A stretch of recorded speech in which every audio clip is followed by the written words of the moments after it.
agradecer también a la televisión pública. ¿Ustedes recuerdan alguna vez, en todos estos años desde que se creó, primero como Canal 7, haber tenido una calidad como la que tenemos hoy en la televisión pública? Canal Encuentro, Paca Paca, Tecnópolis TV. Quiero felicitar a todos los que están trabajando en estas señales. Canal Encuentro es un modelo impresionante que no tiene que envidiarle absolutamente nada. Todos los trabajos hechos en Acumar, en medio ambiente, acá tengo cifras, no quiero extenderme. ¿Cuánto voy, Julián? Bueno, ya termino. ¿Cuánto? ¿Dos horas y cuarto? Bueno, menos que el año pasado. Sí, menos que el año pasado. Quiero llegar a lo que habíamos, al tema de YPF.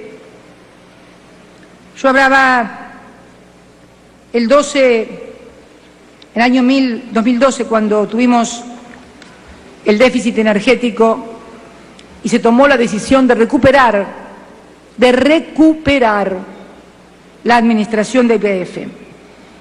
Les hablaba hoy que en el 2013 la producción creció un 3,4 de petróleo y en gas un 2,2 respecto del año anterior, que YPF no registraba un incremento anual en gas desde el 2004 y en petróleo desde el 2002, que se destacan inversiones por más de $1.000 millones iniciadas por el consorcio conformado por las empresas Total Austral, Wintershall y PAE en la cuenca marina austral, que con estos planes vamos a obtener en 3 años una producción adicional de 33 millones de metros cúbicos. La adquisición de Apache, hemos hecho por $500 millones, hemos adquirido Apache, con lo cual hemos creado la división gas de YPF.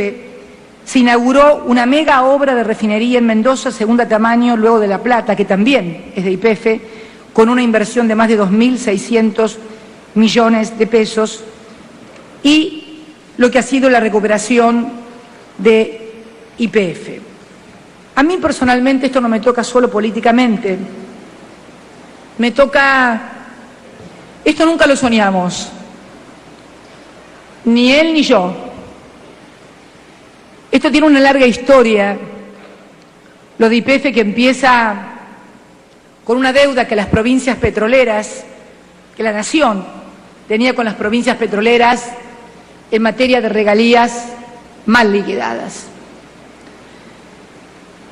Por ley 24.145 de federalización de hidrocarburos, se transforma a YPF en forma privada, en una sociedad de capital. Se promulgó en el 92, en donde nos daban a las provincias acreedoras de la nación acciones clase B. Pasábamos a ser propietarias de la empresa. Se privatizaba, pero las provincias pasábamos a ser propietarias de la empresa. Y la nación, con acciones clase A, quedaba con el 51%. De ese 51% podía quedarse hasta con un 20%, pero para eso necesitaba una ley. Después la modificaron, eliminaron la necesidad de ley y podían quedarse sin necesidad de intervención de este Parlamento con una sola acción, que era la acción de oro, que, en fin, les permitía cierto grado de manejo. Nosotros hicimos uso de la opción, como resultado de la oferta pública de las acciones al conjunto de las provincias, hicimos uso de la opción Formosa, La Pampa, Neuquén, Río Negro, Santa Cruz, Jujuy, Salta, Chubut y Mendoza, que pudimos monetizar nuestras acreencias por 3.000 millones, un poquito más de 3.000 millones de pesos. En aquel momento era el equivalente a dólares, porque se acuerdan, decían que un peso era igual que un dólar. Decían, pero eran 3.000 millones de pesos, ergo dólares. En bonos, en papelitos, nunca nos dieron en plata. Con esos papelitos compramos acciones clase B. Santa Cruz, Kirchner decidió comprar todo en acciones clase B. Deciden la ley, las provincias retuvieron el 11% del capital de la nueva sociedad. Mendoza y Santa Cruz un 3,83,4 cada una, Chubut el 1,6%, Neuquén el 1% y el resto Formosa. ¿Por qué? Tampoco siendo Neuquén o Chubut que tenían, Chubut menos acreencias que nosotros, pero Neuquén más, porque habían gastado la plata en otras cosas o la destinaron a otras cosas. No es como crítica, simplemente estoy contando. Los que con más nos quedamos de YPF fuimos Mendoza y los santacruceños. Kirchner tenía obsesión con YPF. Bueno, por ley 24.474 se eliminó la necesidad de ley y por lo tanto el Estado se podía desprender y quedarse con una acción. Posteriormente, el 16 de enero del 96, por ley 24.623, promulgada de hecho, se dispuso que el Poder Ejecutivo podría disponer sin restricciones de las acciones y destinar el producido a un fondo fiduciario para el desarrollo provincial. Para 1997, de aquellas acciones clase B que las provincias adquirimos a razón de 19 pesos cada una,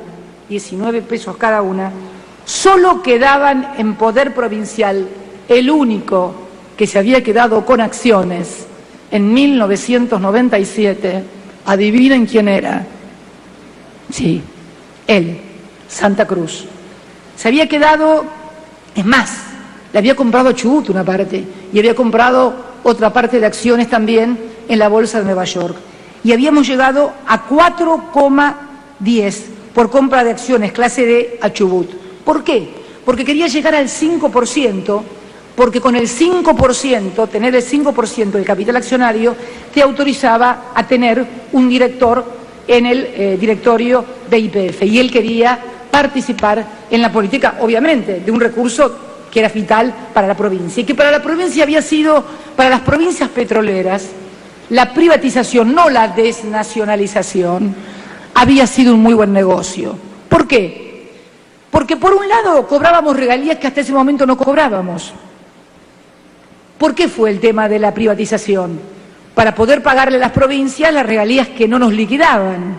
Entonces, a partir de la privatización empezaron a liquidarnos regalías, el petróleo. Pero además, como teníamos participación en el capital accionario, nos distribuían utilidades a fin de año porque éramos dueños de la petrolera, con lo cual no fue un mal negocio para el país y para las provincias petroleras, porque teníamos el ingreso asegurado de las regalías y teníamos el ingreso asegurado de las utilidades que tenía, y muchas, la empresa. En ese momento, entonces, llegamos a que quedaban únicamente en poder provincial las de la provincia de Santa Cruz, que era la única tenedora. El barril del crudo en ese momento estaba a $13.92. La acción de YPF valía $31. Nosotros ya la habíamos comprado a 19. ¿Y qué hace? ¿Qué hace Repsol? Adquiere una oferta única, hace una OPA. ¿Qué es una OPA? Una oferta hostil. Hace una adquisición por una parte del capital y sobre el resto hace una OPA, a la cual no te podés sustraer y tenés que vender. Si Santa Cruz no vendía, perdía, porque le licuaba, como tenía el 4%, un simple aumento de capital le licuaba su participación. Entonces, ahí en ese momento la acción llegó a valer $44. Santa Cruz, que era la única provincia que tenía participación en YPF, se ve obligada a vender, vende sus acciones a $44, acciones que había comprado a 19, las vende a 44, con eso Néstor constituye el fondo anticíclico y lo invierte en fondos de la deuda argentina, compra par, discount, compra también, bueno, hace una cartera de un portafolio y lo invierte, lo coloca en el exterior porque tenía miedo que Cavallo se lo agarrara. Cavallo cada tanto le pedía, ¿por qué no tenés para Banco Nación? No, gracias, le decía. Y con eso, con esa plata, hicimos el aeropuerto de Río Gallego, el aeropuerto de Calafate, el puerto de Caleta Olivia, usamos la ruta 40, hicimos el plan de viviendas más importante, bueno, y quedaba siempre porque él trabajaba con los intereses, él nunca gastaba el capital lo dejaba y con los intereses hacía toda la inversión. Por eso, Por eso cuando el otro día, y quiero mencionar especialmente el papel que desarrollaron en la negociación el ministro de Economía, el doctor Axel Kicillof, y el secretario legal y técnico, doctor Carlos Zanini, quienes fueron en nombre del Estado, porque era la negociación fue entre el Estado Nacional y Repsol, esos fueron los dos actores de la negociación. Se logró el acuerdo por 5.000 millones de dólares sobre, vuelvo a repetir, la segunda reserva de gas shale del mundo y la cuarta reserva de petróleo shale del mundo. Yo creo que es un fin de ciclo en el que nos quisieron convencer que el Estado es un mal administrador, que el Estado no puede administrar adecuadamente sus recursos, pero además es un fin de ciclo porque los argentinos tenemos que advertir definitivamente que no podrá haber autonomía, ni independencia, ni soberanía posible si no tenemos energía para solventar nuestras industrias, para solventar nuestra investigación en el desarrollo en tecnología, para que el proceso de industrialización no se detenga, para seguir siendo competitivos, lo que también exigirá inversión y garantías para que esa inversión extranjera venga a la Argentina y pueda de esta manera desarrollar algo que le sirva a todos los argentinos, pero bajo el 51% del control de la compañía por parte del Estado Nacional.